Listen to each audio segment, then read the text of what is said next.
بسم اللہ الرحمن الرحیم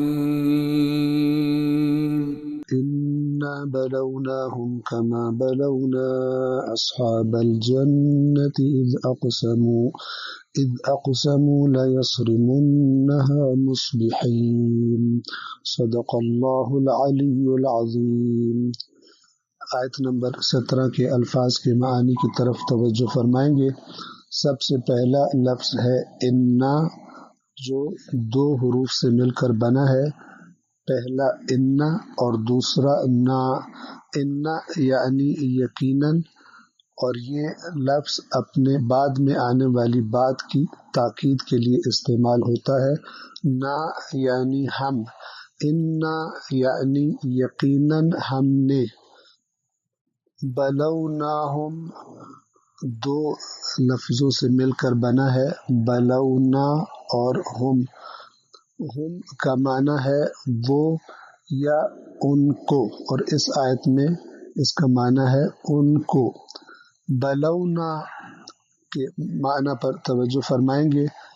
بلونا کے بنیادی حرف ہیں با، لام اور واو۔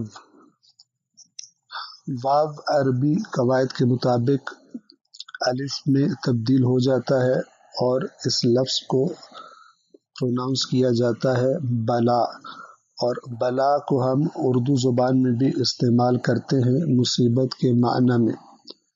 بلا کا بنیادی معنی کسی چیز کا پرانا ہو جانا۔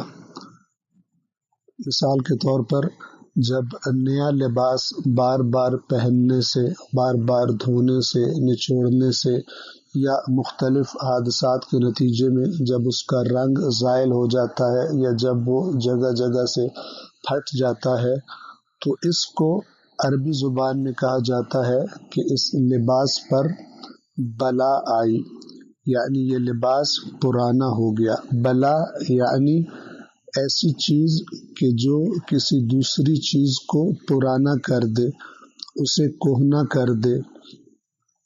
اور چونکہ آزمائش اور امتحان بھی گویا کہ انسان پر جب آتا ہے تو اس کے اصلی رنگ نکل آتے ہیں۔ آزمائش میں انسان کا رویہ کیا رہتا ہے؟ کامیاب ہوتا ہے، صبر کرتا ہے، یا کامیاب نہیں ہوتا اور بے صبری اور ناشکری کا شکار ہو جاتا ہے۔ تو اس لیے آزمائش کو بھی بلا کہا جاتا ہے۔ اور چونکہ آزمائشوں کے نتیجے میں اور انسان کے پرانا ہونے کے نتیجے میں اس سے زیادہ آشنائی ہو جاتی ہے اور اس کے اندر کی صفات روشن ہو جاتی ہیں، اس لیے عربی میں امتحان اور آزمائش کو بھی بلا کہا جاتا ہے۔ اسی طرح مصیبت اور غم کو بھی بلا کہا جاتا ہے، اس لیے کہ یہ انسان کے جسم کو امتحان میں مبتلا کر دیتی ہے اور پرانا کر دیتی ہے۔ غم کے نتیجے میں گویا انسان پرانا ہو جاتا ہے اور آزمائش کا شکار ہوتا ہے۔ سورہ بقرہ کی آیت نمبر 49 میں فرمایا وَفِي ذَلِكُمْ بَلَاءٌ مِّن رَبِّكُمْ عَظِيمٌ، اور یہ فرعون کے ظلم و ستم میں تمہارے لیے یعنی بنی اسرائیل کے لیے بلاء بہت بڑی آزمائش تھی، من ربکم عظیم، عظیم یعنی بہت بڑی آزمائش تھی تمہارے رب کی طرف سے۔ اسی طرح سورہ بقرہ کی آیت نمبر 155 میں فرمایا وَلَنَبْلُوَنَّكُمْ بِشَيْءٍ مِّنَ الْخَوْفِ وَالْجُوعِ، اور ہم یقیناً تمہیں آزمائیں گے، تمہاری آزمائش کریں گے، تمہیں بلا میں مبتلا کریں گے، خوف کے ذریعے اور بھوک کے ذریعے، یعنی ان چیزوں کے ذریعے تمہاری دنیا میں حتماً آزمائش کی جائے گی۔ یہاں پر بھی وَلَنَبْلُوَنَّكُمْ میں وہی بلا کا لفظ استعمال ہوا۔ اور اللہ کی طرف سے جو انسانوں کے امتحان ہوتے ہیں وہ دو طرح کے ہوتے ہیں۔ ایک دفعہ تو خداوند عالم خوشی اور آسائش عطا کر کے انسان کا امتحان کرتا ہے کہ آیا انسان اس کا شکر گزار بنتا ہے اور اس خوشی اور اس نعمت کی وجہ سے خدا کو بھول تو نہیں جاتا، اور دوسری دفعہ خداوند عالم مصیبت اور غم کے ذریعے سے انسانوں کا امتحان کرتا ہے تاکہ وہ صبر کرے اور صبر کا دامن تھام کر اس آزمائش سے کامیاب و کامران ہو کر نکلیں۔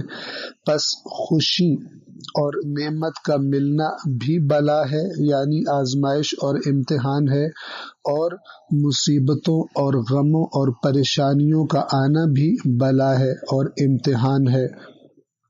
اور اکثر اوقات مصیبت و پریشانی و بیماری میں انسان صبر کر لیتا ہے، اور یہ آسان ہے، جبکہ جب انسان کو خوشیاں اور نعمتیں عطا کر دی جائیں تو اس حالت میں خدا کو بھول جاتا ہے اور اس حالت میں صبر نہیں کرتا۔ صبر مصیبت میں بھی کیا جاتا ہے اور خوشیوں اور نعمتوں میں بھی صبر ہی کیا جاتا ہے۔ مصیبتوں میں صبر یعنی مصیبت کی وجہ سے اللہ سے شکوہ نہ کرنا، اللہ سے ناراضگی کا اظہار نہ کرنا اور استقامت کا مظاہرہ کرنا، اور نعمت اور خوشی کی حالت میں صبر کرنا یعنی اس نعمت کے ملنے کے بعد اس کی وجہ سے اللہ کو نہ بھولنا یا اس کی وجہ سے اللہ کی قائم کردہ حدوں کو کراس نہ کرنا، نہ پھلانگنا۔ اور اکثر اوقات انسان کو جب نعمتیں ملتی ہیں، اگرچہ وہ اللہ ہی نے دی ہوتی ہیں، لیکن ان نعمتوں کی محبت میں انسان صبر کا دامن، استقامت کا دامن چھوڑ دیتا ہے اور اللہ کو بھلا کر اس کی نافرمانیاں کرنے لگتا ہے، کہ جس کا تذکرہ قرآن نے مال و اولاد کے تذکرے کے ساتھ، اس کی تکرار کے ساتھ کثرت سے قرآن کریم میں کیا ہے۔ لہذا کہنے والے نے اچھا کہا اور بہترین کہا کہ ہمیں مشکلات میں آزمایا گیا تو ہم نے صبر کیا، لیکن ہمیں جب خوشیوں اور نعمتوں سے آزمایا گیا تو ان کا شکر ادا کرنے میں ہم کامیاب نہ ہوئے۔ پس انا بلوناہم، یعنی یقیناً ہم نے ان افراد کو، اے نبی جو تیری قوم کے افراد ہیں، بلوناہم، ہم نے ان کو بھی آزمایا ہے، ہم ان کو بھی آزما رہے ہیں۔ السلام علیکم ورحمۃ اللہ وبرکاتہ۔